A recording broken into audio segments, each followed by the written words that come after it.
All right, so what do we get from this monopoly, right? So if we observe these firms with huge market shares, we have to ask ourselves, where did it get its pricing power? Right? We talked about some determinants of pricing power, where pricing power comes from. In this firm's case, where is it getting its pricing power from? How much do they raise prices? If we are concerned about the effect of the fact that there's a monopoly here on the market, one way that you can really tell how much of an effect there is, how much they're using their pricing power, is how much of a markup they have, right? Beyond what it would be. If you can figure out what this efficient price is, then compare it to what the price actually is, you can say, well, they're charging this much more than they would in a competitive market. So that's some money coming out of the consumer's pockets, everything like that. And then question 3, there's the question of policy. Can or should we do anything about the monopoly as policymakers? Right? There are policies that we have that are intended to deal with monopolies. So let's ask these questions using an example of Google.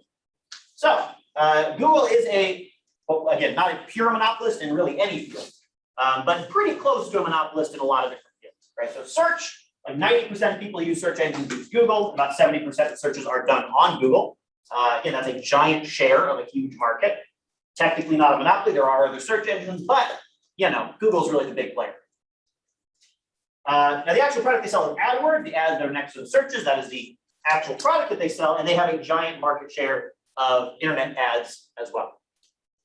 So we call this pretty close to a monopoly, close enough. Right? They also have their fingers in a lot of other different industries as well. You know them all, right?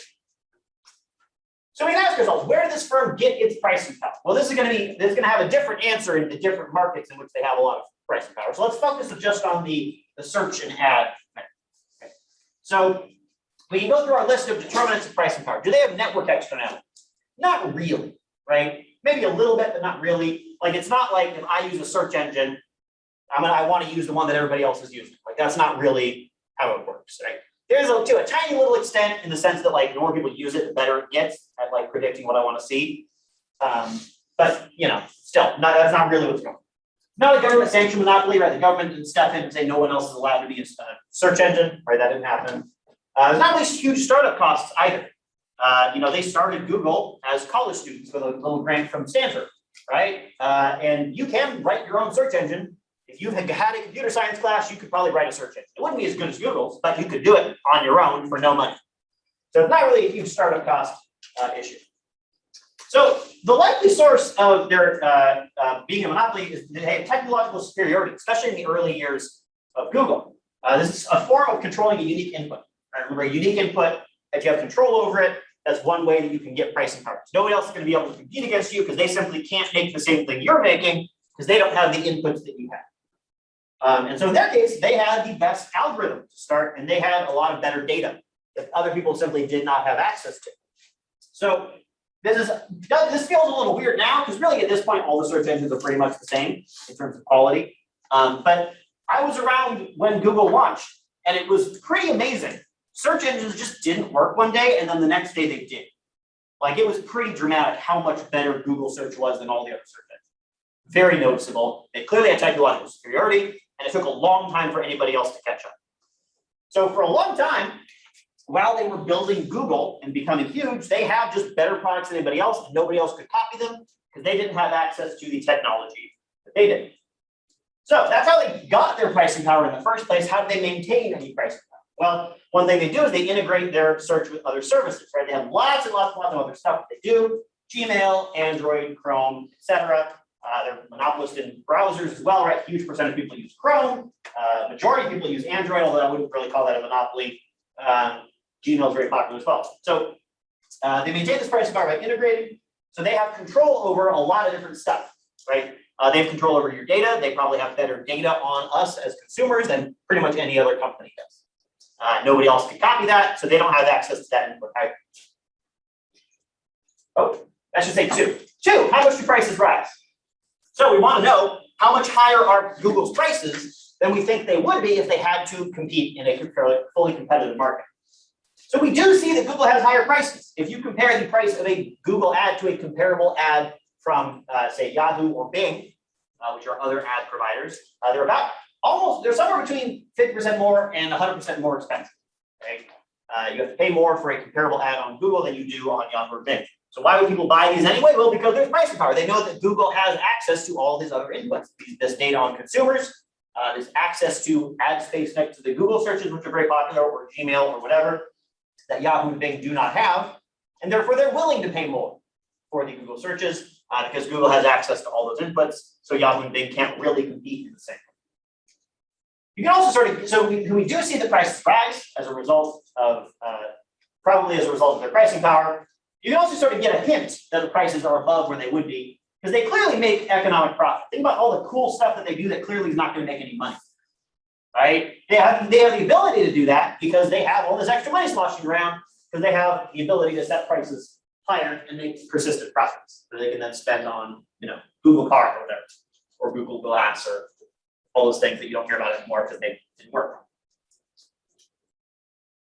And the final question, should or can we do anything about this monopoly? So monopoly policy is a very tricky field. There's a lot going on. And I want to make a distinction, a very clear distinction between what is legal or illegal about monopolies and what is economically efficient or not about monopolies. They're two different things, right? So when you're talking about what is legal to do, first of all, being a monopoly is not illegal. There's nothing illegal about being a monopoly. Again, if that was true, technically every company is a monopoly if you define it narrowly enough, so every company would be illegal.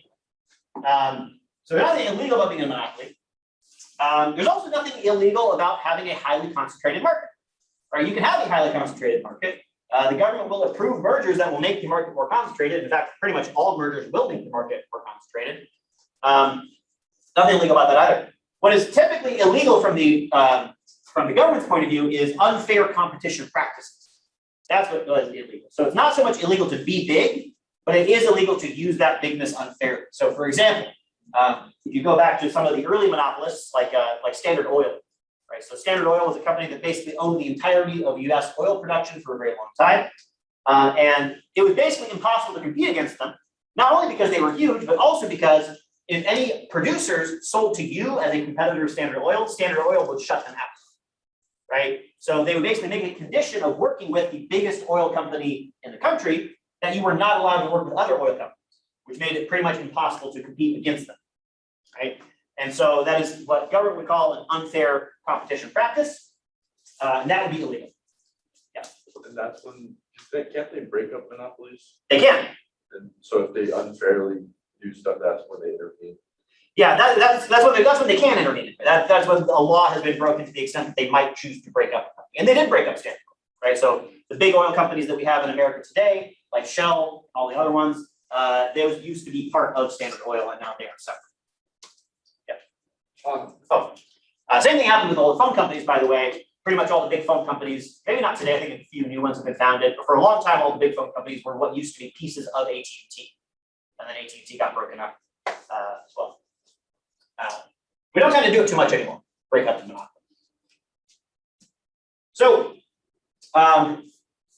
in this case, in Google's case, can or should anything be done? So first of all, are they, whether they're legally breaking any laws or not, in this class, we don't particularly care about that. The real question is economic. What is the impact of them being a monopoly? Would it be better or more efficient if they were broken? So we can ask ourselves, do we think, first of all, that this monopoly is going to continue to be a monopoly? Do we think they're going to continue to be quite as dominant as they are? And there are things that point to both directions about that. So for one, if the source of their pricing power is technological superiority, if that's accurate, well, that only lasts so long. Eventually, other people figure out how to copy what you've done. That's already happened with search. Other search engines are just as good as Google now. It maybe has not happened with other, maybe Google ads still are just better than other kinds of ads. I don't know, I don't buy a lot of ads, but that's possible. But if it's technology, if it's data, other people are getting a lot of technology and data all the time. Eventually, it's going to come to the point where Google is no longer going to have the best stuff, and their pricing power naturally is just going to not be as strong as it used to be. So we would expect part of that to sort of go away on its own, right? If that's all that it is, if it really is just technological advantage, then we would expect that their monopoly status is going to weaken over time anyway, and you don't actually have to step in and do anything. It will sort of solve itself. However, if they're integrating with other services, which is another form of exclusive control, that suggests that their sort of control over input will be more persistent, right? You can copy the fact, you can get just as much data as Google has, but you can't, make your own Gmail and have as many users as Gmail has immediately. So it's possible that their integration with other services means that they're going to persist in having this market status, even if the technological superiority does not last so long. And in that case, we expect this to not go away over time. And so this higher price and deadweight loss would likely persist. So a bunch of different stories you can tell here. We don't know which one's going to actually happen. Probably not going to get broken up, so we'll just have to wait and see. And there have been some legal attempts to do it, right? So Europe, for a couple years ago, tried to sanction and threatened to just break up Google on the basis of all this integration stuff. They didn't end up doing it. They did the same thing with Microsoft. They said, we're going to break you up, and they didn't do it. Yeah. All right, so, yeah. So you said they don't break up monopolies as much anymore? Correct. Why is that? Just like power? Yeah. Well, it's a bunch of stuff. I mean, part of it is a change in political preferences. There was definitely a point in the 60s where just stuff was just getting broken up right and left. And there were probably a bunch of cases that didn't really qualify that were. And so in sort of backlash to that, they really tightened up what you're allowed to do as the government breaking stuff up. Which leads us to where we are now, which is hardly anything that's broken up. Okay. So part of it is change in political preferences. Part of it is that the process of breaking stuff up is harder to even think about when it comes to these big, highly integrated tech companies. Like if you're talking about AT&T, you can be like, okay, great. This new company, we're going to break up into 7 companies or whatever, 13. I forget how many baby bills there were. This company is going to get this region of the country. This one's going to get this region. Like you could do that, right? How do you break up Microsoft when every single one of their products uses every single other one of their products? Yeah. Right? The resulting breakup just wouldn't make as much sense. And so the process of doing it would be a lot harder to figure out. And it could even be really weird. Like when they were talking about when Europe was making plans to try to break up Microsoft, one of the proposals that they had, the main proposal that they had was that it was we had 3 companies: Microsoft Office, everything else, and Internet Explorer, right? And that one went away on its own, right? At the time, Internet Explorer was like 99% of browser use, right? But again, technological superiority and their integration only lasts so long. Nobody uses it anymore. Sometimes it just goes away on its own. So yeah, there's a bunch of stuff going on, right? Yeah. It's also much harder to break up stuff that's international, which most stuff is now. Like if Europe broke up Microsoft, what would that mean for Microsoft America? So to solve sort of what we've gone over. Pricing power comes whenever you have a limit to competition. There is not full amount of competition, and somebody's going to have some form of pricing power where they're going to be able to choose: do I want to sell at a high price and a low quantity, or a low quantity, and a high price? You can maintain that over time as long as there is some sort of barrier to entry. Pricing power requires some sort of barrier to entry so that they can observe you making a profit and not just come in and compete against you. Okay. If there's not some sort of barrier to entry like that, then maybe you'll have pricing power for like a second, but it'll go away in the long run. If you ever watch Shark Tank and every question they ask every new inventor is, do you have a patent? Right, that's what they're doing, right? They are looking for the pricing power, and having a patent is one form of it, because they know if we don't have some sort of protection, then maybe sure that would be efficient for society, but that would not be as profitable for the business person, right? And so it is in a business person's interest to seek out sources of pricing power, which of course leads to a less efficient economy. When you have pricing power, how do you maximize your profit? Well, just like everything else, just like every other kind of company, you set marginal revenue equal to marginal cost. You want to follow the golden rule. However, in this case, because we have pricing power, our marginal revenue is going to be below whatever the price is, which means that marginal revenue is going to equal marginal cost. So we're going to be profit maximizing, but the society's marginal benefit, which is represented by the price on the demand curve, is going to be above that marginal revenue. So we are going to be at an inefficient point for production. We end up with higher prices and lower quantities. The firm makes more profit by not selling to a few of the people who are willing to pay the least and instead raising prices on everybody else, which leads to inefficiency and deadweight loss. And also a shift of surplus from consumers to producers. This does lead to higher profits. Firms have an incentive to seek out pricing power and abandon markets where there is less pricing power because there's going to be more profit in those markets.